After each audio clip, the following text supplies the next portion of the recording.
Tatlo na yung binili ko. Grabe, ang sarap sa puso. Dati kasi, yung mga binibili ko, pakita ko sa inyo, na-unboxing ko na siya eh.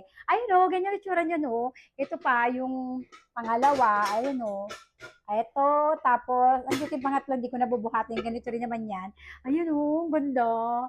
Oh, grabe, ang sarap sa pakiramdam. Ang ganda nito oh. Mare, grabe, social na social. Tingnan nyo naman yung hawakan niya oh.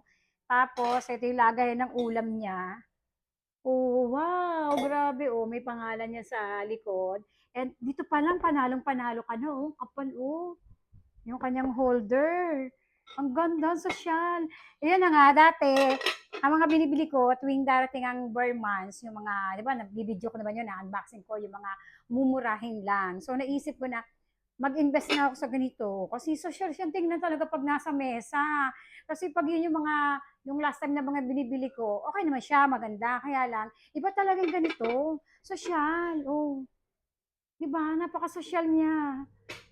Kaya sabi ko magagamit ko 'to na paulit-ulit. Kaya 'tong box hindi ko tiwawala kasi nga after gamitin tatago ko siya rito kapag may mga okasyon gano'n o kaya 'pag may mga bisita ka sa bahay. Sobrang ganda mga mare. Mag-invest kayo sa ganito. Ang ganda nitong tingnan sa mesa.